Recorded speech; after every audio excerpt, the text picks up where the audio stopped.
Plant को देख पाएंगे तो ये इस वक्त लगभग ग्रोथ इसकी लगभग 6 इंच के करीब आ चुकी है प्लांट्स की। तो अगर आप देख पाएंगे ये जो टहनियां निकली है, हमारी ब्रांचेस निकली है, इसको बेंडिंग का वक्त हो गया, टूथपिक बेंडिंग का। इसके लिए आपने इस साल आपने क्या करना है, इस टहनी में टूथपिक यहाँ फंसा के और सामने फंसा के ऐसे रखनी है, जिससे ये स्ट्रेट हो जाएगी लगभग। जिससे जब ये स्ट्रेट हो जाएगी तो सारी एनर्जी आपकी सेंट्रल लीटर में भागेगी और सेंट्रल लीटर काफी मजबूत हो जाएगा। इसको हम टूथपिक बेंडिंग कहते हैं। नमस्कार बागवान साथियों, हमारे चैनल बागवानी की बात में आपका बहुत बहुत स्वागत है। आज के वीडियो में हम बात करेंगे बगीचे में आजकल होने वाले कार्यों की, विशेष रूप से छोटे पौधों की जो आपकी न्यू प्लांटेशन हुई है, 1 से 5 साल तक के पौधे। बागवान साथियों, आजकल ही छोटी छोटी टहनियों में टूथपिक लगाई जाती है ताकि टहनियों की बेंडिंग उचित दिशा में हो सके। इसके अलावा नई टहनियों में आजकल पिंचिंग का कार्य भी महत्वपूर्ण रहता है ताकि नए पौधों में बड फॉर्मेशन अच्छे से हो पाए। इस वीडियो में यही सब कुछ हमें प्रैक्टिकली बता रहे हैं हम सभी के चहीते प्रगतिशील युवा बागवान श्रीमान डिम्पल पांचटा जी। तो वीडियो को पूरा देखें। इस वक्त हम चैनू में, स्वीट ऑर्चर्ड चैनू में मौजूद है और इस ऑर्चर्ड की हाइट हमारे लगभग 5600 फीट है। तो आज का जो हमारा जो महत्वपूर्ण विषय है, कुछ ऐसी बीमारियां जो आज या जो जिस पे हमें ध्यान देने की ज़रूरत है, या जो आने वाली है या जो आ सकती है आपके ऑर्चर्ड में, उसके रिगार्डिंग मैं आपको कुछ चीज़ें बताना चाहूँगा। और उससे पहले कुछ आजकल का जो उपयुक्त समय है, एक तो आपकी फ्रूट थिनिंग का हो गया कि आपके अगर ओवर क्रॉपिंग है तो आप उसको कैंची से प्लग कर सकते हैं, या आप पॉलिनाइजर वैरायटी को अगर आपने झाड़ना है तो जो आप प्लेनोफिक्स इस्तेमाल करते हैं 80 से लेकर 90 ml पर 200 लीटर के हिसाब से आप गोल्डन या रेड गोल्डन को आप फ्रूट की थिनिंग कर सकते हैं। उससे पहले जो कुछ महत्वपूर्ण विषय है कि आजकल का जो वक्त है वो कुछ चीज़ों के लिए बहुत ही उपयुक्त है। तो थोड़ा सा क्लोज रखिए। अगर आप इस प्लांट को देख पाएंगे तो ये इस वक्त लगभग ग्रोथ इसकी लगभग 6 इंच के करीब आ चुकी है प्लांट्स की। तो अगर आप देख पाएंगे ये जो टहनियाँ निकली है, हमारी ब्रांचेस निकली है, इसको बेंडिंग का वक्त हो गया, टूथपिक बेंडिंग का। इसके लिए आपने क्या करना है,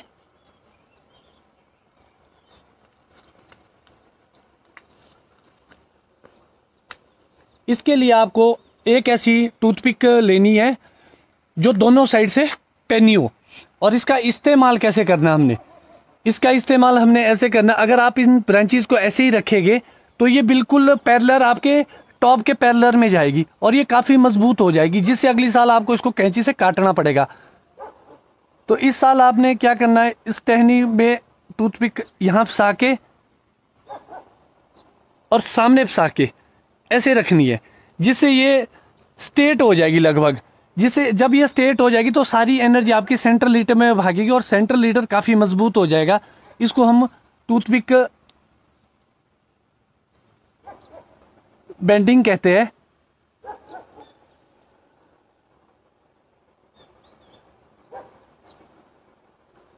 लगभग इस तरह से। और दूसरा, अगर आप देख पाएंगे कि इसको हमने धागे से भी बेंड किया है, ये कुछ दिन पहले कर दिया। आजकल भी आप इस चीज़ को कर सकते हैं, जो ब्रांचेस आपकी ज़्यादा ऊपर जा रही है उसको आप लगभग यहाँ पर बेंड कर सकते हैं। ये एक महत्वपूर्ण फेज था हमारा टूथपिक बेंडिंग का। और इसके साथ साथ एक पिंचिंग आती है,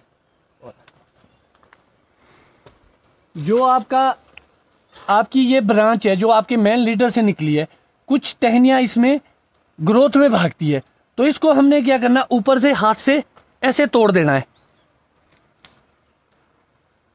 जो भी भागने वाली टहनियाँ है उसको हमने तोड़ देना है। नई कोम्पल जो आएगी उसको तोड़ देना है। और ये जो पीस रहेगा आपका लगभग 2, 3 या 4 इंच का रहेगा। जैसे आप इसको तोड़ेंगे तो इसकी ग्रोथ रुक के ये बीमों में कन्वर्ट हो जाएगा, मगर जो एक स्ट्रेट ब्रांच जा रही है उसको हमने आगे से नहीं तोड़ना है। तो ये जो 2 महत्वपूर्ण विषय थे आज के, बेंडिंग को लेके, और एक बेंडिंग का, एक पिंचिंग का, ये बहुत ही महत्वपूर्ण और आजकल का उपयुक्त समय है इसके लिए। इसके साथ साथ मैं किसान भाइयों को 2 जानकारियां और देना चाहूँगा। कल मुझे एक मेरे मित्र का कोटखाई से फ़ोन आया कि आजकल ऑर्चर्ड में माइट आ गई है। तो मेरे लिए भी ये शॉकिंग था कि इतनी जल्दी माइट। तो मैं आज मॉर्निंग में वॉक पे निकला तो बगीचे पहुंचा तो मैंने पहला ही पत्ता तोड़ा तो सच में मुझे एक माइट मिली। तो उसको अगर मैंने जो पत्ता तोड़ा था उसमें अगर मैं आपको दिखा पाऊं,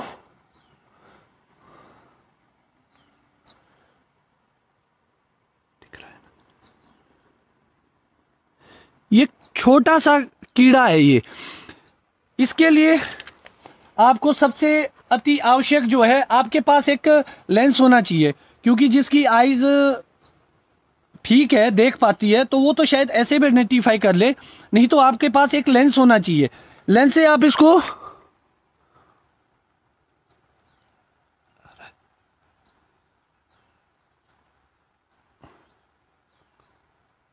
नहीं दिखेगा। लेंस से आपको इसको आइडेंटिफाई करना है।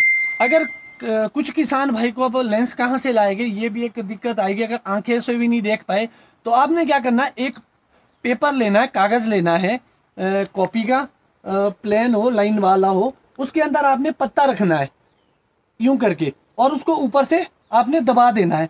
तो उसमें आपको ब्लड लगेगा।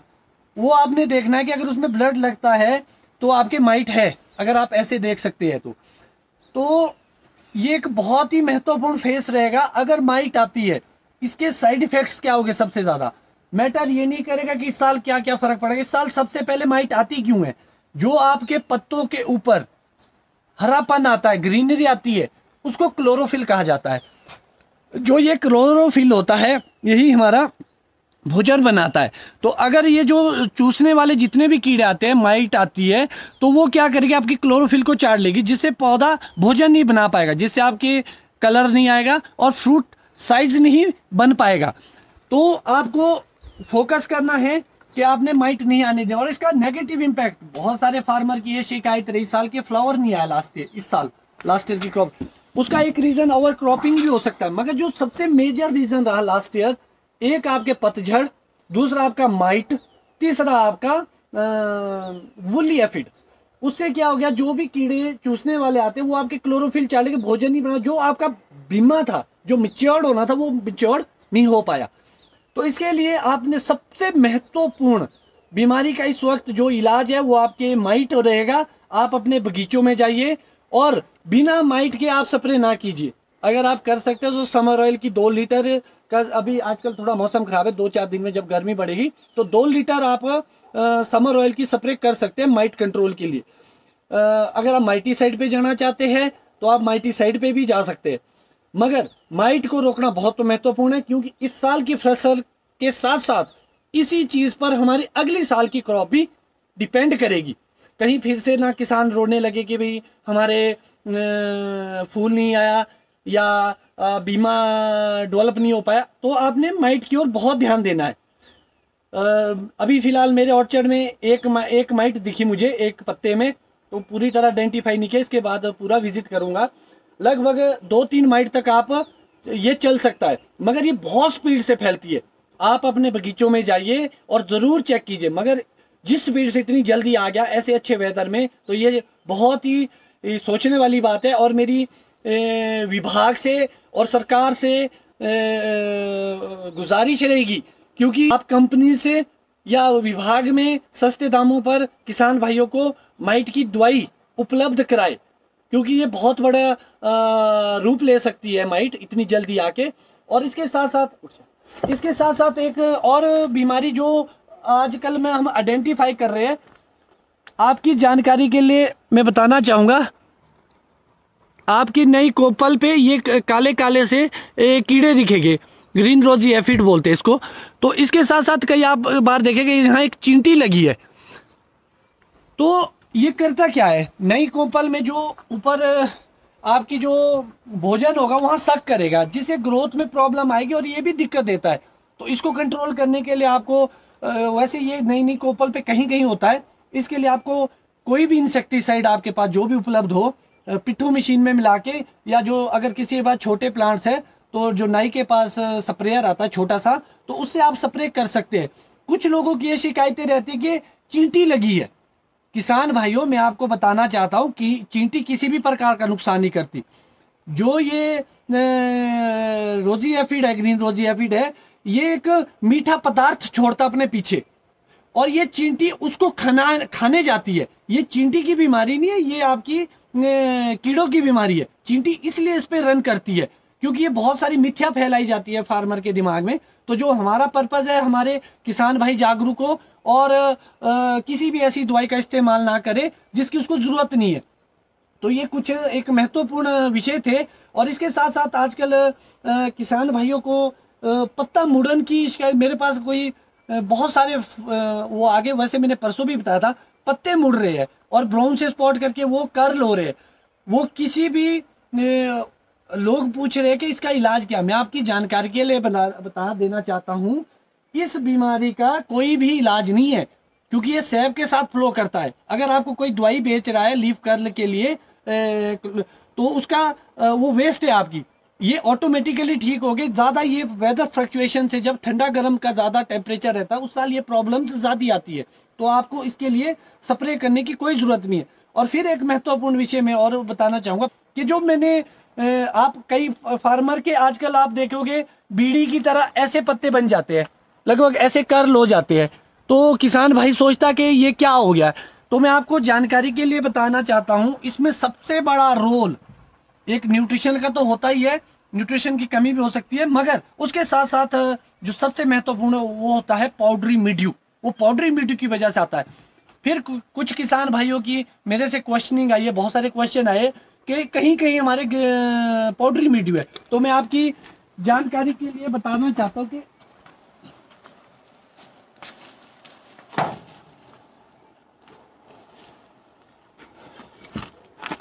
आज एक और विषय आएगा कि पाउडरी मिल्ड्यू क्या होता है। बहुत सारे किसान भाइयों को हमारे पता नहीं है कि पाउडरी मिल्ड्यू क्या है। आपकी जो नई ग्रोथ है उसके ऊपर जो ये चूर्ण सा लगा होता है, ये चूर्ण सा दिख रहा होता है, इसको पाउडरी मिल्ड्यू कहा जाता है। इसके ये बहुत ही, जितना खतरनाक माइट है बगीचों में, उतना ही दूसरे नंबर का सबसे खतरनाक बीमारियों में पाउडरी मिल्ड्यू है। इसके इलाज के लिए जो भी आप अभी सिस्टेमेटिक फंगिसाइड है उस टहनी को आपने तोड़ देना है या काट देना है कैंची से, और इस टहनी को कहीं भी नहीं फेंकीजिए, तो जिससे ये खत्म हो जाएगा।